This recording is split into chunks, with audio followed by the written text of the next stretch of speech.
Hello everyone, hope you are keeping well. This is Vishal Masi and welcome back to my channel Economic Sites. So today we are going to cover all the important diagrams which are very important for your term 1 okay ISC board examination, क्योंकि उसके base पे आपको पता है diagrams के base पे basically बहुत सारे एमसीक्यूज आ सकते हैं। तो यहाँ पे हम सारे ही बेसिकली डायग्राम एक्सप्लेनेशन में आपको कर दूंगा। आप हम सारे ही डायग्राम को एनालिसिस करेंगे, जितने भी आपके कंसेप्ट से रिगार्डिंग आपके डायग्राम्स के वो सारे यहाँ से क्लियर हो जाएंगे। तो चलिए स्टार्ट करते हैं। मेरा जो पहला डायग्राम है that is a relationship between income and demand. ठीक है कि हमारी जो इनकम और डिमांड की रिलेशनशिप क्या होती है। देखिए, आपकी इनकम और डिमांड की रिलेशनशिप डिपेंड करता है कि आप कौन सा गुड यूज़ कर रहे हैं। क्या आप एक इनएक्सपेंसिव गुड यूज़ कर रहे हैं जिसे हम IN से डिनोट करते हैं, क्या आप एक नॉर्मल गुड यूज़ कर रहे हैं जिसे हम NG से डिनोट कर रहे हैं इधर, और या आप क्या कर रहे हैं एक इन्फीरियर गुड यूज़ कर रहे हैं जिसे हम IG से शो कर रहे हैं। तो सबसे पहले बात कर ले हम इनएक्सपेंसिव गुड कौन से होते हैं। जैसे आपके सॉल्ट हो गया, ठीक है, सॉल्ट हो गया, मैच बॉक्स हो गया। तो इनका जो बेसिकली क्या होता है, आपकी इनकम जितनी भी हो, ठीक है, इनके केस में आपके इनएक्सपेंसिव के केस में आपकी इनकम जितनी भी हो, डिमांड आपकी सेम की सेम ही रहती है। मान लीजिए आपकी इनकम Y1 है, तब भी डिमांड आपकी इतनी रहेगी। ठीक है, आपकी इनकम Y2 पहुंच गई, इतनी बड़ी इंक्रीज़ हो गई, फिर भी आपकी इतनी रहेगी। ठीक है, अगर आपकी इनकम Y2 पे पहुंच गई और इंक्रीज़ हो गई, फिर भी आपकी जो बेसिकली डिमांड है आपकी Q2 पे ही रहेगी। क्लियर। तो बेसिकली आपको ये ध्यान में रखना है कि जो इनएक्सपेंसिव गुड्स होते हैं इनकी डिमांड जो है कांस्टेंट रहती है, इवन इफ़ इनकम जो हमारी कम या ज़्यादा हो, इनकम भले बढ़े या कम हो, इसकी जो डिमांड है वो कांस्टेंट ही रहेगी। इसलिए इसका जो डायग्राम है आपको स्ट्रेट लाइन में शो हुआ है। तो अगर सब अलग से शो करना चाहेंगे तो इसका डायग्राम कुछ ऐसा बनेगा। ये एक्स एक्सिस होगी, ऊपर वाई एक्सिस होगी। ठीक है, यहाँ पे आपका बेसिकली इनकम शो होगी इस साइड, और इस साइड आपका क्वांटिटी डिमांड शो होगी। ठीक है, तो आपकी ये स्ट्रेट लाइन से ऐसे शो होगा। क्लियर हो गया। दूसरा हमारा है नॉर्मल गुड। देखिए, नॉर्मल गुड कौन से होते हैं। नॉर्मल गुड होते हैं जिनका अगर इनकम बढ़ती है तो आपके डिमांड भी बढ़ती है। ठीक है, और अगर इनकम कम होती है तो डिमांड भी कम हो जाती है। वो होते हैं हमारे नॉर्मल गुड्स। ठीक है, तो उसका ग्राफ हर समय आपको पता है इकोनॉमिक्स में, जिसका जो रिलेशन पॉजिटिव होता है, मतलब बढ़ने के साथ बढ़ता है, दोनों वेरिएबल बढ़ते हैं और दोनों वेरिएबल का एक के कम होने से दूसरा भी कम होता है, तो उसका ग्राफ हर समय आपको पॉजिटिव स्लोप मिलेगा। ठीक है, या तो वो डिक्रीजिंग रेट पे पॉजिटिव, मतलब डिक्रीजिंग रेट पे बढ़ सकता है, या इंक्रीजिंग रेट पे बढ़ सकता है। तो यहाँ पे नॉर्मल गुड उन्होंने दोनों ही केसेस दे रखे हैं कि जब वो डिक्रीजिंग रेट पे बढ़े, ठीक है, मतलब इंक्रीज तो होंगे ही होंगे। इनकम बढ़ने से जैसे जैसे आपकी इनकम ऊपर राइज होगी, आपकी क्या है क्वांटिटी डिमांड भी राइज हो रही है। तो नॉर्मल गुड में दोनों ही इन्होंने बेसिकली दोनों ही डायग्राम एक नॉर्मल गुड को शो कर रहे हैं। ठीक है, कंफ्यूज मत होइएगा, ये बेसिकली दोनों ही डायग्राम आपके नॉर्मल गुड को शो कर रहे हैं। जो ऊपर वाला है आपका डिक्रीजिंग रेट से बढ़ रहा है और नीचे वाला आपका इंक्रीजिंग रेट से बढ़ रहा है। ठीक है, मतलब डिमांड जो है आपकी इनकम बढ़ने के साथ या तो वो थोड़े धीरे से बढ़ेगी, या हो सकता है वो बहुत ज़्यादा इंक्रीजिंग रेट पे बढ़े। ठीक है, तो आई hope I am very clear. तो ये दोनों बेसिकली डायग्राम आपके किसके हैं, नॉर्मल गुड के हैं। ओके, नेक्स्ट है आपका that is a inferior good, sorry that is a inferior good. Yes, तो इन्फीरियर गुड बेसिकली कौन से होते हैं। इन्फीरियर गुड वो होते हैं जैसे अब इनकम आपकी मान लीजिए बढ़ जाती है तो डिमांड उसकी कम हो जाती है, तो नेगेटिव रिलेशनशिप है। तो नेगेटिव रिलेशनशिप का जो ग्राफ है इन्होंने बैकवर्ड स्लोपिंग से दे रखा है। ठीक है, ये बैकवर्ड स्लोपिंग है। अगर आप कोई भी ग्राफ ऐसे बनता है तो this is a backward sloping graph. ठीक है, तो जो डिमांड है आपकी बेसिकली डिमांड है आपकी जो इन्फीरियर गुड्स की इनकम के साथ क्या होती है, कम होती है। तभी क्या है आपकी बेसिकली अगर बढ़ती इनकम के साथ कम होती है, इसलिए इसका बैकवर्ड स्लोपिंग ग्राफ है। ठीक है, अब आप बोलेंगे कि सर इसका बैकवर्ड स्लोपिंग का क्या मतलब है। देखिए, इसका मतलब ये है कि मान लीजिए पहले आपकी इनकम इतनी थी तो डिमांड आपकी इतनी थी। ठीक है, फिर आपकी इनकम इतनी हुई तो डिमांड इतनी हो गई। हो सकता है कि आपकी पहले इनकम बढ़ने से थोड़ी सी जब आपकी इनकम बढ़ रही हो तो आप ज़्यादा डिमांड कर रहे हो, लेकिन इनिशियली क्या होगा, जैसे आप ऊपर आते रहेंगे आपकी क्या है बेसिकली जो डिमांड है वो कम होती जाएगी। मतलब हो सकता है इनिशियली हमारी जो है वो डिमांड बढ़े, लेकिन बाद में इन्फीरियर गुड के केस में ऐसा होगा क्योंकि आप अल्टीमेटली उससे बोर हो जाएंगे, क्योंकि वो गुड थोड़े इन्फीरियर हैं, आपको पसंद नहीं आएंगे। तो लॉन्ग टर्म में अगर आपकी इनकम बढ़ती रहती है तो आपकी डेफिनेटली जो है आपकी जो डिमांड है वो आपकी कम होती रहेगी। जितना पास आता जाएगा उतनी आपकी बेसिकली यहाँ पर डिमांड क्या है जो है कम होती जाएगी, बैकवर्ड शिफ्ट करती रहेगी। क्लियर हो गया। ठीक है, I hope it is very clear. चलिए, तो नेक्स्ट डायग्राम है आपका, तो ये डायग्राम आपको क्लियर हो गया होगा अच्छे से। नेक्स्ट डायग्राम आपका है that is a case of substitute goods. ठीक है, that is a case of substitute good. तो बेसिकली सब्स्टिट्यूट गुड इसका एग्जांपल दे रखा है इन्होंने, demand for T and coffee. Basically T और कॉफ़ी क्या है, बेसिकली क्या है आपके सब्स्टिट्यूट गुड है। सब्स्टिट्यूट गुड का मतलब होता है कि अगर मान लीजिए टी अवेलेबल नहीं है, ठीक है, तो आप कॉफ़ी से काम चला लेंगे, या अगर कॉफ़ी अवेलेबल नहीं है तो आप टी से काम चला लेंगे। तो होगा क्या, मान लीजिए टी का प्राइस बढ़ रहा है, मान लीजिए आप कॉफ़ी लिया इन्होंने, मान लीजिए कॉफ़ी का प्राइस बढ़ रहा है, कॉफ़ी का प्राइस ऊपर चला गया, तो डिमांड ऑफ द टी क्या होगी, बढ़ जाएगी। मतलब इसके प्राइस बढ़ने से इसकी डिमांड जो है बढ़ रही है। तो बेसिकली इसका प्राइस बढ़ रहा है कॉफ़ी का, तो डिमांड किसकी बढ़ रही है, टी की बढ़ रही है। मैंने इकोनॉमिक्स में जब भी बताया था, जब भी आपकी एरोस सेम जगह होंगे, मतलब दोनों की रिलेशन पॉजिटिव होगी, तो हर समय जो ग्राफ है वो अपवर्ड स्लोपिंग होता है। तो ऑब्वियसली बात है, यहाँ पे ग्राफ भी क्या होगा, आपका अपवर्ड स्लोपिंग हो जाएगा। ठीक है, तो आई hope I am very very clear till here. चलिए नेक्स्ट, दैट इज अ सब कॉम्प्लीमेंट्री गुड। कॉम्प्लीमेंट्री गुड्स होते हैं जो एक साथ डिमांड किए, जैसे जैसे पेट्रोल और कार। ओके, अगर पेट्रोल नहीं है तो कार नहीं होगी, अगर कार है तो पेट्रोल का यूज़ नहीं। ओके, बेसिकली अब कहने का मतलब है, अगर इन दोनों का केस लिया जाए तो दोनों ही ज़रूरी हैं। ठीक है, तो अगर मान लीजिए पहले जो प्राइस इतना था पेट्रोल का, तो डिमांड इतनी थी। ठीक है, क्योंकि ये देखिए यहाँ पे, इसको यहाँ पे ज्वाइन ऐसे कर रहा है। ठीक है, जैसे ही प्राइस पेट्रोल का ऊपर बढ़ा, इसकी क्या है, डिमांड पीछे हो गई, मतलब कम हो गई। तो डेफिनेटली जब एक चीज़ बढ़ती है, दूसरी चीज़ आपकी कम होती है, तो क्या होता है, आपकी जो ग्राफ है वो डाउनवर्ड स्लोपिंग होता है। देखिए ग्राफ डाउनवर्ड स्लोपिंग है। ठीक है, तो एक चीज़ बढ़ रही है, दूसरी चीज़ कम हो रही है। बेसिकली जब नेगेटिव रिलेशनशिप है, तो क्या होगा, आपका जो बेसिकली ग्राफ है वो नीचे डाउनवर्ड स्लोपिंग आएगा, इसलिए इसका डाउनवर्ड स्लोपिंग है। ठीक है, तो कह सकते हैं कॉम्प्लीमेंट्री गुड्स में बेसिकली नेगेटिव रिलेशनशिप होती है। तो एमसीक्यू आ सकता है कि कौन से गुड्स में बेसिकली नेगेटिव रिलेशनशिप है उसके प्राइस और डिमांड में, तो आप बोलेंगे कॉम्प्लीमेंट्री गुड में। और आप अगर सब्स्टिट्यूट गुड में आता है तो आप बोलेंगे कि इसका क्या है, पॉजिटिव रिलेशनशिप है, price of one good with demand of others, and it is graph is upward sloping always. ठीक है, चलिए next, that is a very simple, that is law of demand. I hope आपको ये सब clear होगा। ठीक है, law of demand very simple है कि किसी भी गुड का जब प्राइस बढ़ता है तो उसकी क्वांटिटी डिमांड फॉल हो जाती है, और जब प्राइस कम हो जाता है तो उसकी क्वांटिटी डिमांड बढ़ जाती है। तो बेसिकली इसमें भी देख रहे हैं आप, नेगेटिव रिलेशनशिप है, एक चीज़ बढ़ रही है, दूसरी चीज़ कम हो रही है, तो उसका भी ग्राफ क्या है, 100% क्या होगा, डाउनवर्ड स्लोपिंग होगा। तो देखिए यहाँ पे डाउनवर्ड स्लोपिंग आपका है। ठीक है, डिमांड कब है, जो आपका डिमांड डाउनवर्ड स्लोपिंग है। और दूसरी बात है, देखिए जब आपका प्राइस 100 था तो डिमांड कितनी थी, आपकी 1 थी। जब प्राइस कम हो गया तो डिमांड कितनी होगी, 4 होगी। लेट सपोज वापस प्राइस जब 1 हो जाएगा तो डिमांड फिर से क्या हो जाएगी आपकी, मान लो प्राइस 100 पहुंच गया तो डिमांड फिर से वापस आपकी 1 पे पहुंच जाएगी। तो कहने का मतलब है कि जब प्राइस बढ़ता है तो क्वांटिटी डिमांड कम होती है, और जब प्राइस फॉल हो जाता है तो क्वांटिटी डिमांड बढ़ जाती है। तो वेरी सिंपल, आपको I hope it is very very clear, बहुत सिंपल है ये तो।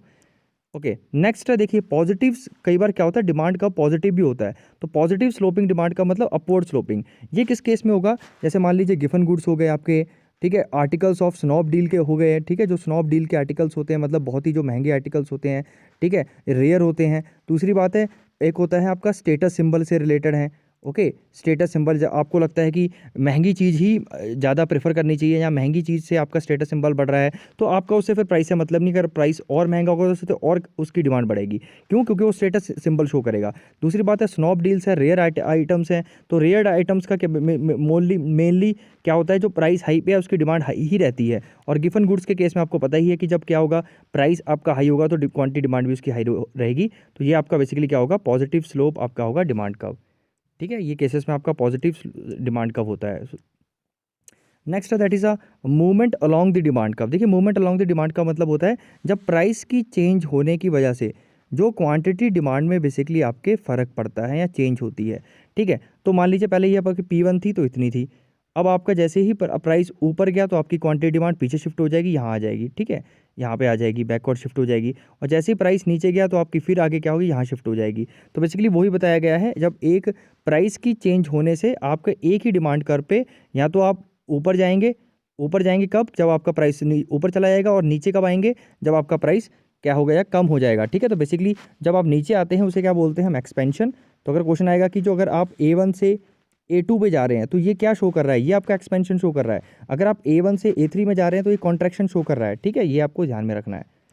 नेक्स्ट आपका that is a very very important TU-MU graph. देखिए इसके बेस पे बहुत इंपॉर्टेंट है ये, आपके क्वेश्चंस कुछ आ सकते हैं। ठीक है, कि क्या आपके बेसिकली इसके रिलेशनशिप है। तो वेरी सिंपल है। ठीक है, देखो जब TU इंक्रीज़ करता है तब MU क्या होता है, पॉजिटिव रहता है। जैसे ही ये मैक्सिमम पहुंचता है तो ये 0 पे हो जाता है, और जब TU फॉल करता है आपका तो MU क्या होता है, नेगेटिव होता है। ठीक है, ध्यान रखना, वेरी वेरी सिंपल, कि जब TU इंक्रीज़ करता है तो ये पॉजिटिव रहता है, ये ग्रेटर देन 0 रहता है। जैसे ही TU मैक्सिमम होता है, TU मैक्सिमम पहुंच गया, MU आपका 0 हो जाएगा, और जैसे ही TU फॉल करता है तो MU आपका नेगेटिव हो जाता है। ठीक है, ये 3 चीज़ें आपको ध्यान में रखनी है। नेक्स्ट आपका है diagram, that is a consumer equilibrium okay in the single commodity case. जब आप एक ही कॉमोडिटी खरीदते हो तो कंज्यूमर कैसे आपके इक्विलिब्रियम अटेन करेगा? वेरी सिंपल, जब उसका प्राइस किसके बराबर हो जाएगा? उसकी मार्जिनल यूटिलिटी के बराबर हो जाएगा। तो ये देख पा रहे हैं आप, प्राइस देख पा रहे हैं, ठीक है, ये आपकी है मार्जिनल यूटिलिटी, तो यहाँ पे स्ट्राइक कर रहा है तो ये इक्विलिब्रियम पॉइंट आएगा। तो मान लीजिए आपका क्वेश्चन, अगर आपका क्वेश्चन आपको दे दिया जाता है, एक डायग्राम दे दिया जाता है जिसमें आपका ये प्राइस हो गया, ये आपका एमयू हो गया, ठीक है, तो ये पूछ लेगा कि आपका कौन से पॉइंट पे बेसिकली आपका इक्विलिब्रियम होगा। तो वेरी सिंपल, जहाँ पे दोनों स्ट्राइक करेंगे, या आप कह सकते हो जहाँ पे प्राइस और मार्जिनल यूटिलिटी इस पॉइंट पे इक्वल हो जाएगी, तो आपकी जो 3 है वो आपका बेसिकली क्या हो जाएगा? इक्विलिब्रियम क्वांटिटी हो जाएगी, और ये हमारा इक्विलिब्रियम प्राइस हो जाएगा। ठीक है, I hope I am very very clear. चलिए next that is indifference curve. देखिए इंडिफरेंस कर्व क्या होता है? ये आपका डाउनवर्ड स्लोपिंग होता है, ठीक है, ध्यान ध्यान रखिएगा, okay, from left to right. दूसरी बात है कि ये क्या होता है? कॉम्बिनेशन ऑफ टू गुड होता है। देखिए यहाँ पे क्लोथिंग है और आपका यूनिट्स ऑफ फूड है, तो बेसिकली ये कॉम्बिनेशन है क्लोथ्स के और फूड के। मतलब ये ए पॉइंट क्या शो कर रहा है? मतलब आप कुछ 10 यूनिट्स आप किसके? क्लोथिंग के ले रहे हैं, और 1 यूनिट आपके किसके ले रहे हैं? फूड के ले रहे हैं, तो आपका ये 10 और 1 हो गया। ऐसे ही जो बी है वो क्या शो कर रहा है? 7 इसके ले रहे हैं आप, ठीक है, और ये जो है 2 इसके ले रहे हैं। और एक बात ध्यान रखिएगा, जितने भी पॉइंट्स हैं, ओके, जितने भी पॉइंट्स हैं बेसिकली ये ए बी सी और डी, ये सेम सेटिस्फैक्शन शो कर देते हैं, ठीक है, it provide the same satisfaction to the consumer. Okay, तो अगर क्वेश्चन आता है कि इसमें सबसे ज़्यादा सेटिस्फैक्शन कौन सा प्रोवाइड कर रहा है, तो आप बोलेंगे all the points are giving the equal satisfaction to the consumer. लेकिन हाँ, दो इसमें जो कॉम्बिनेशंस अलग अलग हैं, इसमें जैसे 10 और 1 का कॉम्बिनेशन मैंने बताया था आपको, ठीक है, इसमें आपका बेसिकली क्या है? 7 और 2 का कॉम्बिनेशन है। देखिए यहाँ पे 7 है और यहाँ पे 2 है। ऐसी सी पॉइंट पे क्या है? 5 और 3 का कॉम्बिनेशन है, ठीक है, ओके, और डी पे आपका 4 और 4 का कॉम्बिनेशन है, ठीक है, अलग अलग कॉम्बिनेशन है लेकिन सेटिस्फैक्शन क्या है? सेम है सबका। तो बेसिकली यही होता है इंडिफरेंस कर्व। नेक्स्ट आपका इंडिफरेंस मैप। देखिए इंडिफरेंस मैप बहुत सिंपल है, ठीक है। इंडिफरेंस मैप में क्या है बेसिकली आपको ध्यान में रखना है कि indifference map is a collection of indifference curve. तो देखिए यहाँ पे एक indifference curve, 2 indifference curve, 3rd indifference curve, 4, तो टोटल आपको यहाँ पे कितने हैं? 4 इंडिफरेंस कर्व है। तो जब एक से ज़्यादा होगा तो डेफिनेटली वो क्या होगा? आपका इंडिफरेंस मैप होगा। क्लियर? तो इंडिफरेंस मैप क्या है? Simply a collection of indifference curves, ठीक है। और बजट लाइन, अब देखिए आ जाते हैं बजट लाइन। तो बजट लाइन भी क्या होता है? कॉम्बिनेशन ऑफ टू गुड्स होता है जो कंज्यूमर जिसके बजट में होता है, या कंज्यूमर जिसको अफोर्ड कर सकता है अपनी गिवन इनकम के साथ। ध्यान रखिएगा, ऊपर वाला इंडिफरेंस कर्व क्या शो करता था? सेम सेटिस्फेक्शन शो करता था, है ना। ये क्या शो करता है कि जो कंज्यूमर खरीद सकता है, कंज्यूमर की जो परचेसिंग एबिलिटी है। तो ध्यान रखिए यहाँ पे ये सारे पॉइंट्स क्या है? कंज्यूमर खरीद सकता है। अब ये अलग अलग कॉम्बिनेशन है दोनों गुड्स के इन सब पे, ठीक है। जो पहला है आपका दैट इज़ योर 5 और 0, मतलब सिर्फ आप क्या खरीद रहे हैं? सिर्फ क्लोथ्स ही ले रहे हैं, और यहाँ पे फूड कोई भी ले नहीं रहे।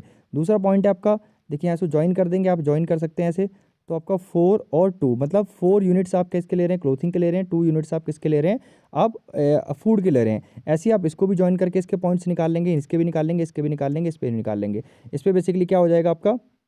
इस पर हो जाएगा 0.5 आपका, और इस पे हो जाएगा आपका 10.0। मतलब आप सिर्फ और सिर्फ क्या ले रहे हैं यहाँ पे इस ये दोनों जो एक्सट्रीम पॉइंट है, यहाँ पे सिर्फ आप क्लोथ ले रहे हैं और यहाँ पे सिर्फ आप फूड ले रहे हैं, ठीक है। 10 units of food and here you are taking 5 units of clothing. तो यहाँ पे अलग अलग कॉम्बिनेशंस आपको देखने को मिल रहे हैं, ठीक है। देख फिर से बता रहा हूँ, एक ये कॉम्बिनेशन, ये कॉम्बिनेशन, ये कॉम्बिनेशन, ये कॉम्बिनेशन, ये कॉम्बिनेशन, ये combination. So these are different combination which a consumer can buy given his income, okay, of the two goods, of two different goods के डिफरेंट कॉम्बिनेशन है जो कंज्यूमर खरीद सकता है अपनी गिवन इनकम के साथ। तो ये होती है हमारी बजट लाइन, और ये स्ट्रेट लाइन होती है, ठीक है, it is a straight line, क्योंकि हमारी जो इनकम है वो कांस्टेंट है। क्योंकि हर किसी में जो कॉम्बिनेशन इनकम, इस पे भी इतनी इनकम लगेगी, इस पे भी इतनी इनकम लगेगी, इस पे भी इनकम उसकी सेम ही रहेगी, और वो सारी यूज़ करेगा। तो इसके लिए इसकी वजह से इसकी जो लाइन है वो स्ट्रेट होती है। ओके, नेक्स्ट है कंज्यूमर इक्विलिब्रियम इंडिफरेंस कर्व के केस में। वेरी सिंपल, ये आपका क्या है? बजट लाइन है, ठीक है। और जहाँ पे जो आईसी कर्व है आपका, ये जो आईसी कर्व है, जहाँ पे टेंजेंट होगा, यहाँ पे टेंजेंट है, तो ये हमारा इक्विलिब्रियम पॉइंट होगा। मतलब जहाँ पे जो बजट लाइन, ये जो बजट लाइन है आपको, ये KL जो बजट लाइन दे रखी है आपकी KL, ठीक है, ये जब IC2 यहाँ पे देखिए बिल्कुल टेंजेंट है इसके। टेंजेंट का मतलब है ये आपकी बजट लाइन है, बिल्कुल इसको एक पॉइंट पे टच करता है, ठीक है। यहाँ पे टच करवा देते हैं एक सिंगल पॉइंट पे। तो बेसिकली ये पॉइंट मान लीजिए यहाँ पे पॉइंट पे टच हो जा रहा है, ये एक आईसी कर्व है, तो ये हमारा क्या होता है? इक्विलिब्रियम पॉइंट होता है। अगर इसके नीचे वाली कोई आईसी कर्व है, देखिए यहाँ 2 पॉइंट पे इंटरसेक्ट कर रहा है, तो 2 पॉइंट पे पॉसिबल नहीं होता, ठीक है। उसी एक पॉइंट पे ही इंटरसेक्ट करता है वो टेंजेंट होती है। तो यहाँ पे टेंजेंट है ही नहीं, नीचे वाली बिल्कुल टेंजेंट नहीं है, ठीक है। और दूसरी वाला जो सबसे ऊपर वाली जो आईसी कर्व है वो तो बिल्कुल टच ही नहीं कर रही, तो वो तो होने से रही, ठीक है। तो हमारी वही इक्विलिब्रियम पॉइंट होती है आईसी कर्व जो बजट लाइन को टेंजेंट करती है, मतलब एग्जैक्टली एक पॉइंट पे ही टच करती है। ओके, ये हमारी क्या होती है, इक्विलिब्रियम पॉइंट होता है। और ध्यान रखिएगा इस पे ये कॉन्वेक्स होता है, ठीक है। From here it is a convex to the origin, ठीक है। ये बात आपको ध्यान में रखनी है। चलिए, ओके, नेक्स्ट है that is your very very important. देखिए ये बहुत बहुत इंपॉर्टेंट है, इसके बेस पर डेफिनेटली आपको हो सकता है कि क्वेश्चन देखने को मिले। तो ये क्या है, आपकी इलास्टिसिटी फाइंड करनी है डिमांड की यूजिंग द ज्योमेट्रिक मेथड। तो ये ज्योमेट्रिक मेथड है, तो इसमें होता क्या है बेसिकली, आप ऐसे ध्यान रखिएगा, एल ओवर यू, ठीक है, love you, okay, L over you. तो एल क्या क्या होता है, lower lower portion upon upper portion. तो ये lower portion upon upper portion. तो देखिए अगर इस पर पॉइंट निकालेंगे तो ये लेस देन वन है। ये लेस देन वन क्यों है, क्योंकि इसका जो नीचे पोर्शन है आपकी, ठीक है, जो इसके इसके जो नीचे पोर्शन है वो क्या है आपका सी बी। तो सी बी अपॉन इसके जो ऊपर पोर्शन है वो क्या है ए सी, ठीक है। तो ये छोटा है ये बड़ा है, तो ऑब्वियसली बात है लेस देन वन आएगा, इसलिए इसकी इलास्टिसिटी क्या है यहाँ पे लेस देन वन है, ठीक है। यहाँ पे इक्वल है, मतलब आपका ये जो डी बी है वो किसके इक्वल होगा, आपके ए डी के बराबर, ठीक है। तो दोनों डिवाइड हो जाए, इक्वल है क्योंकि वन आ जाएगा, तो यहाँ इसलिए वन है, ठीक है। यहाँ पर अगर निकालेंगे तो इसका जो लोअर है वो आपका लोअर क्या है आपका ई बी है, ठीक है। और इसका जो अपर क्या है वो ए ई है। तो इसको जब डिवाइड करेंगे, क्योंकि ऊपर वाला बड़ा है तो डेफिनेटली ग्रेटर देन वन होएगा। ये सिंपल फ्रैक्शंस आप क्वेश्चंस करते थे। अच्छा, अब एक्सट्रीम पॉइंट देख लेते हैं कि ये वाला और ये वाला। देखिए इसमें जीरो क्यों है, ध्यान रखिएगा, लोअर ओवर अपर। तो इसके जो लोअर वाला कुछ इसके नीचे है, कुछ नहीं है इसके नीचे, कुछ नहीं है, तो ऊपर जीरो आ गया, ठीक है। इसके अपर तो पूरी लाइन ऊपर अपर है ए बी, तो इसलिए ये इसका जीरो आ गया, क्योंकि इसके नीचे कुछ नहीं था, बी पॉइंट के नीचे कुछ नहीं था, इसलिए हमने जीरो ले लिया। इसके ऊपर तो पूरी लाइन ही है ए बी, इसलिए ए बी आ गया, तो जीरो अपॉन ए बी क्या होगा, जीरो होगा। और यही बात करें हम इस पर, ठीक है, इसके ऊपर देखिए अब क्या है, लोअर अपॉन ये होता है L U, lower upon upper portion. तो लोअर इसके नीचे पूरा क्या है ए बी आ गया, ठीक है। इसके ऊपर कुछ है नहीं है तो जीरो। तो आपको पता है किसी के नीचे फ्रैक्शन में जीरो होता है तो उसकी वैल्यू क्या होती है, इनफाइनाइट होती है। तो ये वैल्यू इनफाइनाइट हो जाएगी, तो इसलिए इसका जो है बेसिकली आपकी ये जो वैल्यू है पी इनफाइनाइट है। तो एक्सट्रीम पॉइंट नीचे वाला इक्वल टू जीरो, ऊपर वाला इनफाइनाइट, बीच वाला इक्वल टू वन, और ये नीचे वाला लेस देन वन और ये ऊपर greater than one. I hope ये आपको क्लियर हो गया होगा अब इसकी इलास्टिसिटी, ठीक है। ओके, नेक्स्ट है दैट इज ये क्वेश्चन आ सकता है कि जो परफेक्टली आपका इन इलास्टिक होता है, परफेक्टली इन इलास्टिक में ग्राफ कैसा होता है, it is always parallel to Y axis. कहने का मतलब होता है, इन इलास्टिक का मतलब होता है, मतलब इलास्टिक खिंच नहीं रहा, खिंचावट नहीं आ रही, मतलब प्राइस भले बड़े या कम हो, मतलब ऊपर भी जाता रहे नीचे भी जाता रहे, डिमांड उसकी सेम टू सेम रहेगी, ठीक है। इन इलास्टिक है मतलब खिंचावट नहीं है, और ये परफेक्टली है तो स्ट्रेट लाइन आएगी बिल्कुल, ठीक है। परफेक्टली में ध्यान रखना स्ट्रेट लाइन आती है, क्लियर। और ये आपका परफेक्टली इलास्टिक, मतलब इसमें क्या हो रहा है, प्राइस सेम है, क्वांटिटी डिमांड चेंज होती है। इसमें क्या होती है, डिमांड सेम रहती है, प्राइस चेंज होता है, इसमें प्राइस सेम रहता है, डिमांड चेंज होती है, ठीक है। So that is called the perfectly elastic. दोनों केस में बेसिकली लाइन तो स्ट्रेट ही होंगी, लेकिन एक जो इलास्टिक के केस में पैरेलल टू एक्स एक्सिस होगी, और इन इलास्टिक के केस में पैरेलल टू वाई एक्सिस होगी, ठीक है। चलिए, नेक्स्ट है आपका that is a backward sloping supply curve. Very very important कि हमारा जो बैकवर्ड स्लोपिंग सप्लाई कर्व क्या होता है। देखिए यहाँ पर क्या है आपका बैकवर्ड स्लोप क्या है, मतलब जो सप्लाई है बैकवर्ड स्लोपिंग होती है। ये किसके केस में होती है, सप्लाई ऑफ लेबर्स, ठीक है, सप्लाई ऑफ लेबर के केस में होती है। ध्यान रखिएगा, अगर क्वेश्चन आता है कि किसके केस में आपका बैकवर्ड सप्लाई होती है तो आप बोलेंगे सप्लाई ऑफ लेबर। मैं आपको एग्जांपल से समझाता हूँ, ठीक है। होता क्या है कि इसका कहने का मतलब है, जैसे जैसे उसकी वेज रेट बढ़ती जाती है, उसकी मतलब उसकी जो क्या कहते हैं, जो सप्लाई है लेबर की कम होती जाती है। अब ये आप बोलेंगे सर ये पॉसिबल कैसे है। मैं आपको एग्जाम्पल देता हूँ, मान लो पियोन है आपके स्कूल का, ठीक है, उसे मैं 10 करोड़ दे देता हूँ, तो आपको लगता है वो पियोन की नौकरी करेगा, बिल्कुल नहीं करेगा। तो अगर हम सारे ही पूरे इकोनॉमी में सबकी अगर लेबर की जो वेज रेट है एक लिमिट से अगर बहुत ज़्यादा बढ़ा देंगे ऊपर, तो उसकी सप्लाई क्या होती, कम होने लग जाएगी। वो फिर क्या करेगा, अपना टाइम किस में स्पेंड करेगा, लेजर में स्पेंड करेगा। वो करेगा छोड़ो भाड़ में जाए स्कूल, हम क्या करेंगे, गोवा घूमने चलते हैं, ठीक है, we will go have a tour somewhere, ठीक है, घूमने चलते हैं कहीं पे। तो इसलिए क्या होता है कि एक लिमिट से स्टार्टिंग में प्राइस अगर बढ़ेगा तो हो सकता है इनिशियली क्या हो, उसकी सप्लाई बढ़े। तो देखिए इनिशियली सप्लाई बढ़ रही है, ठीक है, टी पॉइंट तक मैक्सिमम पहुंच गई है, लेकिन इस पॉइंट से अगर ऊपर आप और बढ़ाते जाएंगे, वेज रेट और बढ़ाते जाएंगे, तो इसकी सप्लाई जो है कम होती जाएगी। तो देखिए यहाँ पे कम होती जा रही है, आप जितना ऊपर जाएंगे मतलब ऊपर कम होती जा रही है, ठीक है, कम होती जाएगी, यहाँ पे कम होती जाएगी, कम होती जाएगी, कम होती जाएगी, बैकवर्ड स्लोप मारता जाएगा ये, क्लियर हो गया, ठीक है। इसलिए ये बैकवर्ड स्लोप कर रहा है, ठीक है। वाई बैकवर्ड स्लोप कर रहा है? बिकॉज जो लेबर की जो सप्लाई है, ओके, लेबर की सप्लाई जो आपकी है कम हो जाएगी एक पर्टिकुलर प्राइस पे, एक पर्टिकुलर वेज रेट के बाद अगर आप फिर भी उसकी वेज रेट बढ़ाते जाएंगे तो डेफिनेटली क्या हो जाएगी, उसकी सप्लाई क्या हो जाएगी, कम हो जाएगी, ठीक है, लेबर में, लेबर की सप्लाई। तो आपको ध्यान रखना किस केस में होता है, बेसिकली सप्लाई ऑफ लेबर के केस में ये फॉलो होता है, ठीक है। नेक्स्ट है very very important, that is equilibrium price and quantity. तो यहाँ पे जहाँ पे वेरी सिंपल, जहाँ पे डिमांड कर्व आपका सप्लाई कर्व को इंटरसेक्ट करता है, ये हमारी सप्लाई कर्व है, ये हमारी डिमांड कर्व है, ठीक है। तो यहाँ जहाँ इंटरसेक्ट कहाँ कर रहा है, ई पॉइंट पे, तो ये हमारा बेसिकली क्या हो जाएगा, इक्विलिब्रियम पॉइंट हो जाएगा, ठीक है। ये हमारा क्या हो जाएगा, इक्विलिब्रियम पॉइंट हो जाएगा। और जब इसको यहाँ से मैच कर देंगे तो ये इक्विलिब्रियम प्राइस, और उसे नीचे मैच कर देंगे तो ये इक्विलिब्रियम क्वांटिटी हो गई।